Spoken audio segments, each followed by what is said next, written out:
CNN का एक article आया है जिसमें उन्होंने कहा है कि पाकिस्तान ने ये डिजायर शो किया, पाकिस्तान ने ये कहा है कि हम अमेरिका के साथ एक MOU memorandum of understanding use करना चाहते हैं, जिसमें वो पाकिस्तान मदद करेगा काउंटर टेररिज्म एफर्ट्स में और एयर स्पेस देगा, लेकिन पाकिस्तान ये चाहता है कि इंडिया के साथ ताल्लुकात जो है वो नॉर्मलाइज किए जाएं। तो यार पर अमित शाह का भी तो जवाब दो, जरा कहना के अंदर घुस के मारूंगा, उधर सकत ही नहीं आपकी जवाब देने की। बल्कि मैं हैरान हूं कि मेमोरेंडम ऑफ अंडरस्टैंडिंग जो CNN के आर्टिकल के हिसाब से ये माफिया मांगने वाली बात है ना, कि अमेरिका को कहना इंडिया ना सुलह करा दो। आप इतने घबरा चुके हैं, आप इतने बौखला चुके हैं, आपके ये हालात है। मगर ये क्या हारून साहब, अमरीकी नती इदारा क्या खबरें दे रहा है? फैटफ वाले बिल्कुल उस तरह बिहेव कर रहे हैं जिस तरह एक करप्ट कंट्री को, डबल स्टैंडर्ड वाले कंट्री को जिस तरह ट्रीट करना चाहिए उस तरह वो कर रहे हैं, और इंडिया का उनको आशीर्वाद हासिल है, इंडिया की सपोर्ट हासिल है। मेरा मकसद है कि अब हालात ये हैं कि आप जिस चीज को हाथ लगाते हैं वो पत्थर बन जाता है। CNN ने ये खबर दी कि करीब पहुंच गए हैं। आपको अमेरिका में वाशिंगटन में बैठ के कंपेयर किया जाता है तो सोमालिया के साथ कंपेयर किया जाता है, और वाकई आपके हालात सोमालिया जैसे। CNN का एक आर्टिकल आया है जिसमें उन्होंने कहा है कि पाकिस्तान ने ये डिजायर शो किया, पाकिस्तान ने ये कहा है कि हम अमेरिका के साथ एक MOU memorandum of understanding use करना चाहते हैं, जिसमें वो पाकिस्तान मदद करेगा काउंटर टेररिज्म एफर्ट्स में और एयर स्पेस देगा, लेकिन पाकिस्तान ये चाहता है कि इंडिया के साथ ताल्लुकात जो है वो नॉर्मलाइज किए जाएं, और वो ऑलरेडी हमारी एयर स्पेस इस्तेमाल कर रहे हैं। और इसके साथ साथ FATF ने पाकिस्तान और टर्की को मजीद ग्रे लिस्ट में रखा, और कहा जा रहा है कि पाकिस्तान ने भी टर्की को अपनी तरफ खींच लिया। और यार पर अमित शाह का भी तो जवाब दो, जरा कहना के अंदर घुस के मारूंगा, उधर सकत ही नहीं आपकी जवाब देने की। बल्कि मैं हैरान हूं कि मेमोरेंडम ऑफ अंडरस्टैंडिंग जो CNN के आर्टिकल के हिसाब से ये माफिया मांगने वाली बात है ना, कि अमेरिका को कहना इंडिया ना सुलह करा दो। आप इतने घबरा चुके हैं, आप इतने बौखला चुके हैं, आपके ये हालात है। इस तरह कंट्री चलते हैं। मैं जितना भी इस पे अफसोस किया जाए कम है जी। पाकिस्तान का तो चलो ठीक है, उन्होंने ग्रे लिस्ट में रखा, उन्होंने कहा आपने सारा कुछ करिए, लेकिन वो जो UN डेजिग्नेटेड टेररिस्ट हैं और जो UN के जो सिक्योरिटी काउंसिल रेजोल्यूशंस हैं उनको इंप्लीमेंट करें। ये एक तरफ हमसे एयर स्पेस मांगते हैं, अड्डे मांगते हैं, दूसरी तरफ हमारे ऊपर तलवार भी रखते हैं, हमें IMF से वो कतरा पैसे देते हैं। ये कर क्या रहे हैं? इसी तरह ही मतलब चलता रहेगा ये। जी बस अब उस पे फैटफ के बारे में मैं बड़ा डिटेल से हर वक्त पढ़ता भी रहता हूँ, देखता भी रहता हूँ।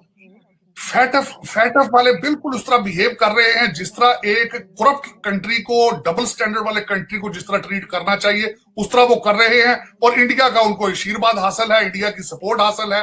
अभी रिसेंट जो ये अभी इसको टर्की वाला और पाकिस्तान को दोबारा ग्रे लिस्ट में डाला गया है, उसको मैं बड़ी डिटेल से मैंने आर्टिकल उस पर पढ़े हैं। क्लियर नजर आ रहा है उसको कि इंडिया की सपोर्ट हासिल है, इंडिया की वो जेब में है, और दूसरा ये कि आपका बिहेवियर डबल स्टैंडर्ड, करप्शन। आपका क्या ख्याल है कि उनको नहीं पता कि आप क्या चाहते हैं? आप डॉलर चाहते हैं, डॉलर के लिए आप बिल्कुल आपके हालात बहुत खराब है। आपके चाइना पीछे हट गया, पहले चाइना के नारे लगाते थे, चाइना पीछे हटा है, आप IMF के दरवाजे पे अपने आप माफिया मांग रहे हैं, नाक रगड़ रहे हैं, और उसके बाद अब वो उनकी मर्जी है, जो मर्जी करें। बल्कि आपकी वजह से, मैं कहता हूं आपकी वजह से टर्की भी नीचे आ गया। मैं यहाँ पे IMF के बारे में थोड़ा सा ये बताना चाहूंगा आपको कि देखने वालों को कि IMF क्या है। IMF बनाया गया है G7 कंट्रीज में बनाया गया है, एक प्रेशर ग्रुप है। और मैं ये यहाँ पे ये 2-4 चीजें इंफॉर्मेशन के लिहाज से ऐड करना चाहता हूं कि 3 ममालिक नए ऐड किए गए हैं, जिसमें टर्की है, जॉर्डन है और माली है। ये 3 कंट्री आए हैं। तो आपके हालात माली जैसे हैं, आपको अमेरिका में वाशिंगटन में बैठ के कंपेयर किया जाता है तो सोमालिया के साथ कंपेयर किया जाता है, और वाकई आपके हालात सोमालिया जैसे। और उसमें मैं ये बताना चाहूंगा जो कंट्री पहले आपको सपोर्ट करते थे वो चाइना था, टर्की था और मलेशिया था। अब उनमें से एक -1 कर लें टर्की, पीछे 2 मुल्क रह चुके हैं। अब वो देखें आपका कितना साथ देते हैं। अब आप कहते हैं हमें ग्रे लिस्ट से निकाला जाए, तो उनकी स्टेटमेंट, डॉक्टर मार्कस जो उसके हेड हैं, उनकी स्टेटमेंट ये है कि शुक्र करो हमने आपको ब्लैक लिस्ट नहीं कर रहे।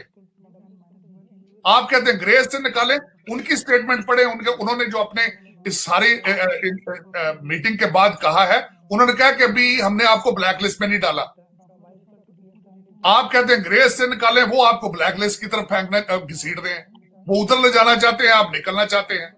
अब और एक बात है, किसी ने आज तक नहीं बताया, आपको ग्रे इसमें फैटफ की ग्रे लिस्ट में रहने की सजा क्या मिलती है? आपको एक तो खैरात मांगने जाते हैं तो खैरात नहीं मिलती, आपका सबसे बड़ी वजह तो ये है। दूसरा, आपको $30 मिलियन पर ईयर आपका खर्चा एडिशनल है। अब टर्की को इस चीज का भी इबरत का निशान बनाया गया है कि सीरिया में वो कोई लोगों को फंड कर रहे थे, ग्रुपों को, वो फलस्तीन को फंड कर रहे थे। रिसेंट उन्होंने आजरबाईजान की हेल्प की है। और दूसरा बात यह है कि आपके बाइलैटरल उनके साथ और डिफेंस कॉन्ट्रैक्ट थे और उनसे आप ड्रोन मांग रहे थे टर्की से, वो रोकना था सिलसिला उन्होंने। और तारक साहब ये देखें कितनी बदकिस्मती है कि वो कह रहे हैं कि मेमोरेंडम ऑफ अंडरस्टैंडिंग करना है आपके साथ, लेकिन वो ऑलरेडी आपकी एयर स्पेस इस्तेमाल कर रहे हैं। वो पहले कर रहे हैं लेकिन कह रहे हैं हमारे साथ कर लें। अब ये देखें, ये डबल मजाक है कि वो इस्तेमाल कर रहे हैं लेकिन ये कह रहे हैं हमारे साथ मुआहदा कर लें, जो आप कर रहे हैं ना उसका हमारे साथ मुस्तकबिल में मुआहदा कर लें। ये तो यहाँ पे चल रहा है। चीमा साहब, मेरे ख्याल में नजर ये आता है, वो कहते हैं इस्तेमाल के पहले कर रहे हो, कोई फीस भी दे जाया करो ना, कोई डॉलर भी दे जाओ। सबसे बड़ी बात ये, हमारी हर चीज तो डॉलर रिलेटेड होती है। चीमा साहब, अभी आपके मीडिया ने एक बिल्कुल चीज नहीं उठाई है, मैं बिल्कुल इस पे देखो अब किस डायरेक्शन में जा रहे हैं, अब दो लोग क्या कर रहे हैं। आप मेरे लिए सबसे ज्यादा तशवीश ये आई थी जो नया क्वाड बना है चीमा साहब। नए क्वाड में यूएई साथ गया, इजराइल साथ गया, इंडिया और अमेरिका के। यूएई ने क्या किया है, जो इस मंडे वाले दिन उन्होंने वहां पे डील साइन की है to build the infrastructure in Kashmir.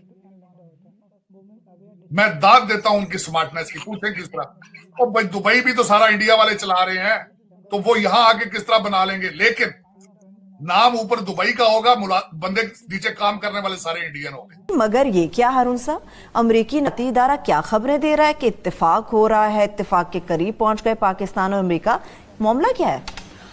CNN ने ये खबर दी कि करीब पहुंच गए हैं, यानी फिजाई एक्सेस देने के लिए अफगानिस्तान में। वो अमरीकी ये कह रहे हैं कि दाइश के ख़िलाफ़ और अलकायदा के ख़िलाफ़ कार्रवाई करने के लिए बातचीत जारी है।